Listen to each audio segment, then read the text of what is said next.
Welcome to Predators in Uniform, a podcast and YouTube video series that discusses the most unlikely criminals.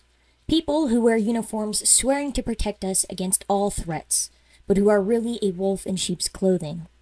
Predators in Uniform seeks to expose those who have betrayed our trust and critically look at departments of public service.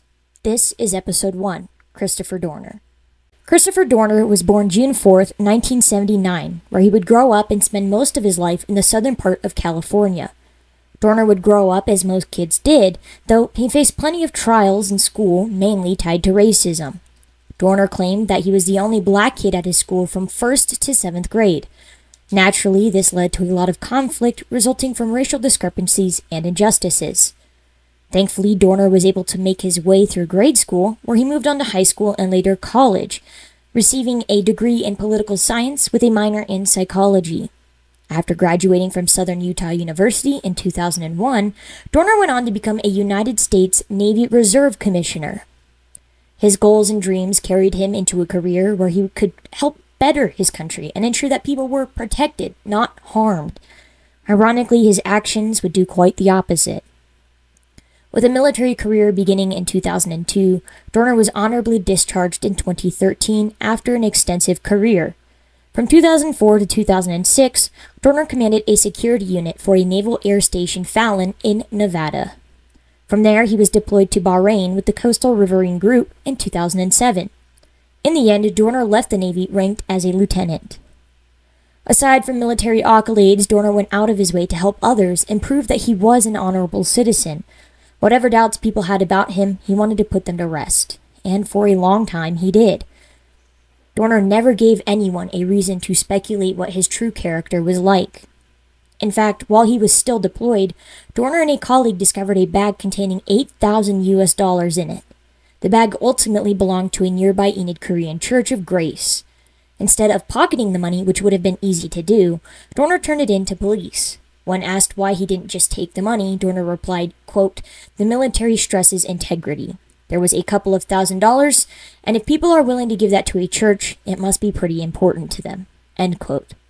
Aside from this, Dorner went on to state his mother taught him honesty and integrity. Essentially, he was raised to know right from wrong, and he simply did the right thing as was expected of not only him, but anyone of true character. In fact, Dorner had such exemplary character that not only was he a Navy reservist, but a police officer. During his time enlisted, Dorner joined the Los Angeles Police Department in 2005, where he graduated the academy in 2006. As you may have guessed, based on Dorner's deployment dates, his probationary training was interrupted as he was shipped out to Bahrain. When he returned to continue his probationary training, things were very different, and it all goes back to the training academy. See, Dorner had made remarks that he planned to sue the police department based on the way he was treated during training, specifically how he was treated by classmates. He claimed that the police department hadn't handled his allegations and reports seriously regarding the difficulties he faced during the academy at the hands of others. It had taken Dorner 13 months to graduate the academy compared to the traditional 6-month time span. This was due to frequent altercations with classmates that were a result of his reported agitated and angry demeanor. Dissatisfied with the department's initial response to his reports, Dorner held on to the beginnings of a grudge against the LAPD. As Dorner continued his probationary training upon returning from Bahrain, he was paired with Teresa Evans, whose job was to oversee Dorner in the field and teach him how to apply what he had learned in the academy. Unfortunately, Evans had no idea what was about to happen in regards to her trainee. On July 28, 2007, both Evans and Dorner responded to the Doubletree Hotel in San Pedro. The call came in due to a disturbance caused by Christopher Gettler. Gettler had a schizophrenia diagnosis and dementia, which culminated in behavioral issues. Dorner ultimately filed a report against Evans regarding the incident, stating that she had kicked Gettler not once, but twice in the chest. He also went on to state that after kicking Gettler in the chest, Evans then kicked him in the face. The reported brutality took place while Gettler was in handcuffs face down on the hotel floor. The timing of Dorner's report came the day after Evans stated upon review that Dorner needed to up his infield performance. On top of this, records indicate that Evans was critical of Dorner's personality and work ethic, calling him sloppy and ham-fisted, along with perpetually angry and frustrated, which in truth could be because of the racism Dorner says he experienced, which, if true, is completely understandable and reasonable. If I were forced to endure racist work conditions and an unaccepting environment, I'd be frustrated and angry too. But that's beside the point. As a result of Dorner's report, the LAPD was forced to look internally at Evans' supposed actions and investigation. Acting appropriately given the circumstances, the LAPD created an internal review board to better examine the case. The board consisted of 3 people: 2 LAPD captains and a criminal defense attorney that was assigned to Dorner. Throughout a 7-month investigation, Evans was placed on desk duty where she wasn't allowed to make money outside of her current job. As the investigation carried out, the review board heard a plethora of testimony from different witnesses. Some of those witnesses were hotel employees, 2 to be exact, both of whom defended Evans, stating that no one had kicked Gettler during his arrest. On top of this, a port police for the hotel corroborated the employees' stories, though his testimony should be taken with a grain of salt, as it contained several discrepancies and contradictions.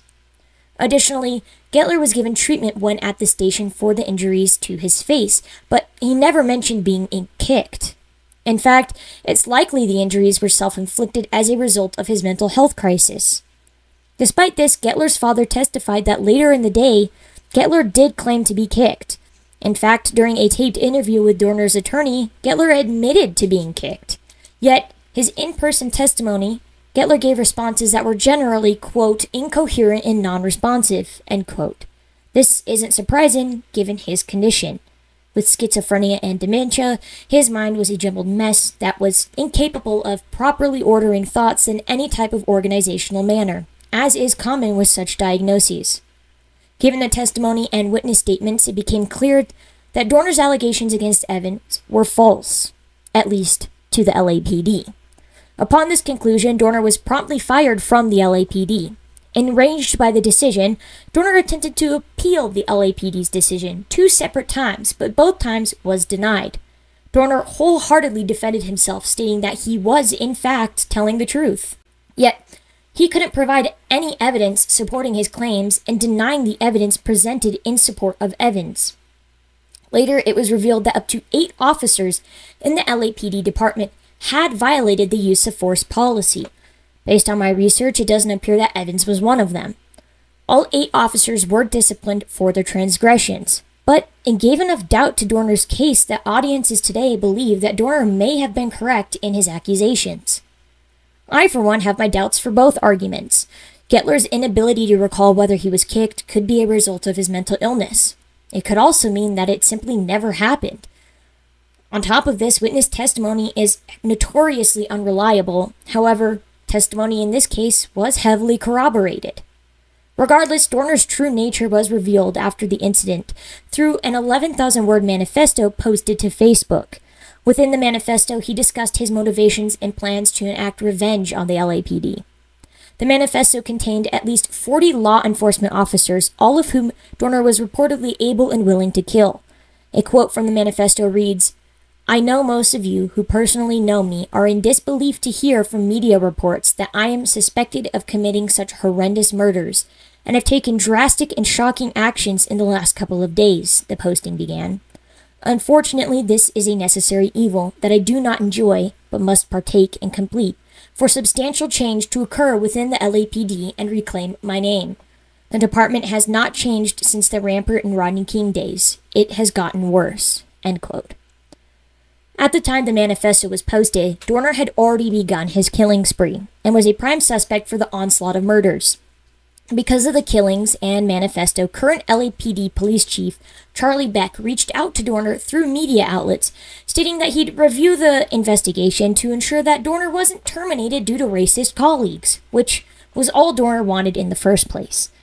As for the killing spree itself, Dorner's first incident was in relation to Police Chief William Bratton. In fact, Dorner sent a package to Anderson Cooper on February 1st, 2013, shortly after his first 2 killings. Inside was a bullet-riddled Challenger coin and all the information regarding Dorner's case against the LAPD, including William Bratton's name. Dorner moved on, letting Anderson Cooper investigate his delicately made package. Then, in Irvine, California, 28-year-old Monica Kwan and her fiancé, 27-year-old Keith Lawrence, were shot and killed. The couple was parked outside of their condominium complex, and their deaths were in direct retaliation to Randall Kwan, who represented Dorner during the internal review and who was the father of Monica Kwan. It was after these first two shootings that Dorner's manifesto was published, marking its publication as February 4th, 2013. Dorner included a statement within the post that reads, "I will not be alive to see my name cleared. That's what this is about, my name." End quote. Determined and bolstered by his success, Dorner moved on to other targets. On February 7th, two LAPD officers were driving towards a security detail to protect one of the officers potentially targeted by Dorner. As they drove, the duo was flagged down by R.L. McDaniel at 1 a.m., who reported that he'd seen a man matching Dorner's description enter a gas station in Corona. As the officers began to follow a pickup truck fitting the witness's description, the driver of the car got out and fired a rifle at the officers. A bullet grazed the head of one officer, but thankfully, that was the extent of their injuries. Approximately 20 minutes after the shooting in Corona, a new incident took place in Riverside, where two officers were ambushed and shot while on patrol. Their marked vehicle was stopped at a red light when the shooting took place. Reports state that a total of 13 shots were fired, which led to one of the officers, Michael Crane, dying from his injuries on scene. The other officer was rushed to a nearby hospital, where he underwent surgery and survived his critical condition. In fact, he was so injured at the time of the shooting, he was unable to call for help or raise his arms. Thankfully, a taxi driver, Karam Kaud, stopped to help the officers and used the radio to beg for help. As events continued to escalate and Dorner progressed his crime spree, nearly an hour and a half after the second shooting on February 7th, a man matching Dorner's description reportedly arrived in San Diego. Once there, he attempted to steal a boat, telling the captain he'd take the vessel to Mexico. This was after he tied the captain up and attempted but failed to start the engine. Out of luck, Dorner had no choice but to flee. This occurred at roughly 3 a.m. At this time, Dorner seemingly fell off police radar. In fact, all they could find of him was his burned-out truck. The 2005 Nissan Titan was left near Big Bear Lake, which was 80 miles from Los Angeles. Without much to go on, police began to spread out from the truck in search of Dorner. The freshness of the fire indicated that he was somewhere nearby, leading to a collective police effort that consisted of 125 officers going house to house, knocking on doors and asking for information. At this time, all nearby schools were placed on lockdown for safety purposes. 2 days later, on February 9th, CNN reported that LAPD was officially reopening its investigation into Dorner's claims of police brutality. This was an attempt to placate Dorner on his rampage, as well as save face with the public. At this point, many began to believe that Dorner's claims were well-founded and that he had been wrongfully terminated. As I mentioned earlier, I could argue either way as the evidence in the investigation wasn't particularly thorough. Overall, I do believe that the investigation itself should have been handled better and more legitimate evidence should have been used instead of circumstantial evidence. While I don't condone Dorner's actions at all, I do feel that he might be slightly justified in his anger. On February 10th, authorities were so desperate to catch Dorner that they offered up a $1 million reward that would be given to anyone who provided information which led to Dorner's capture. In fact, Dorner's actions were classified as domestic terrorism, which is a little ironic given today's climate. Many of you are probably aware of the increased population of neo-Nazis and mass shooters, most of whom tend to be white. With neo-Nazis and the KKK not being labeled as domestic terrorist groups alongside their crimes, same with mass shooters, it's an interesting dichotomy that plays out in the facts of this case that further point to racial prejudices. At the time of being labeled a domestic terrorist, Dorner was believed to be hiding within the San Bernardino Mountains. On February 11th, charges were formally filed against Dorner, and on February 12th, a hotel in Tijuana was raided due to sightings of Dorner. Dorner was not found at the hotel, and the raid proved to be fruitless. However, February 12th would be the day that police finally cornered Dorner. The story goes as follows. At around 12 p.m., Dorner is discovered inside of a condo by Jim and Karen Reynolds. Dorner promises not to kill either of them, as they aren't his intended targets, and instead ties them up to keep them out of the way. Based on appearances, it seemed that Dorner had spent several days within the condo before discovery, and that the Reynolds essentially found him by chance. Speaking of chance, Dorner wasn't about to give up the opportunity he now had, and after tying up the couple, he took their keys to a red Nissan SUV and fled the scene. Karen Reynolds managed to free herself and called 911 at 12:23 p.m.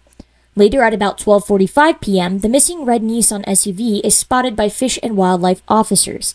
At this time, Dorner is seen tailgating two school buses to presumably prevent police from using spike strips to stop his car for fear that the school buses would be caught in the crossfire. Managing to evade police after turning off the highway, Dorner crashed into a snow pile where he leaves the car behind along with a silenced sniper rifle in the back seat. Then at about 1 p.m., another incident takes place where Dorner points a rifle at Boy Scout caretaker Rick Helbrake and demands his car. Shortly after this, deputies at the San Bernardino County Sheriff's Department respond to reports of a carjacking. The car that was stolen was Helbrake's white Dodge, which led police on a chase for a vehicle with ground and aerial searches. Once again, Fish and Wildlife officers were the ones who finally spotted Dorner, leading to a chase that ended at a cabin near Big Bear Lake. Concerned and in desperation, Dorner opened fire on two SBSD officers who were airlifted to Loma Linda University Medical Center. Upon arrival, one of the officers, Jeremiah McKay, was pronounced dead. At the time of McKay's death, Dorner had barricaded himself inside a cabin that was inevitably surrounded by law enforcement. This created a very tense standoff between Dorner and law enforcement, both of whom were ready to shoot. At this point, Dorner's killing spree had angered police to an exceptional point, and in turn, Dorner still carried his longtime grudge and distrust of police. This standoff was only exacerbated when officers attempted to force Dorner out with tear gas. After filling the cabin with gas, police demanded Dorner surrender over loudspeakers. Dorner remained inside the cabin despite the use of tear gas and refused to respond to police. Aggravated by his silence and desperate to end Dorner's reign of terror on all police, pyrotechnic tear gas canisters were launched into the building after a majority of the cabin's walls were knocked down via a demolition vehicle. The tear gas canisters, colloquially known as burners, ignited the cabin, setting a raging fire that only worsened as ammunition began to burn up and explode. Before the cabin was consumed, a single gunshot rang out from within before the building itself was swallowed whole by fire. Dorner had taken his own life to avoid the blaze. As a consequence of the fire, exploding ammunition made it too dangerous for anyone to approach the fire and put it out. At least not until all of the ammunition had gone off or burned up. This led to a severely tainted crime scene that hindered recovery processes of evidence and a body. The use of burners came under intense scrutiny by other police departments. Many found it unethical and unnecessary. Even citizens found it impulsive and irrational. In truth, the police could have waited Dorner out, who'd eventually surrender or die of thirst or starvation. The hastiness in which the SBSD ended the affair led to an unnecessary and cruel death for a man who'd already felt unheard, unseen, and unappreciated by the police.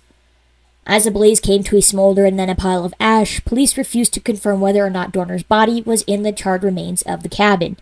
Police claimed that it was still too hot in the area to risk searching for him. It wasn't until February 13th, the following day, that anyone confirmed human remains were, in fact, in the building's rubble. Following the incident, police came under fire for how they handled the scene. Many people were angry, stating that they'd intentionally set the cabin on fire. Police Chief for SBSD, John McMahon, insisted that the fire was not intentionally set. On February 14th, dental records confirmed the remains found within the burnt cabin were Christopher Dorner's. At this time, Chief McMahon admitted that the possibility of fire starting as a result of the canisters was considered, but that it was a last resort, which is a bit ironic considering they still fired the canisters at the cabin despite knowing a fire could start, which means that it was intentional and certainly not the last resort, given the fact that plenty of other techniques weren't used, such as negotiating, waiting Dorner out, gassing the building again with tear gas, leading a direct assault via SWAT, etc. On top of this, during the entire manhunt for Dorner, innocent citizens were shot by police by mistake. It happened not once but twice, leading to large payouts to the victims. Overall, the entire manhunt reeked of police incompetence and impatience. This led to protests demanding that the LAPD take accountability for the dismissal of Dorner, the shooting of civilians, and the approach of burning down the cabin Dorner was in. This intense scrutiny was needed, considering the countless errors of police. However, Dorner is not innocent in the situation. regardless of how police treated him. Killing people as a result of injustice does not act as an act of justice either. Two wrongs don't make a right. Despite this, the way in which Dorner died was far more gruesome than necessary in my opinion, and throughout his interactions with police, I do believe he wasn't treated fairly. I can't directly prove or state that it was due to race, but it wouldn't surprise me. That's going to bring us to the end of this episode for Predators in Uniform. Thank you so much for listening. Please stay safe out there, and I will see you all again in the next episode.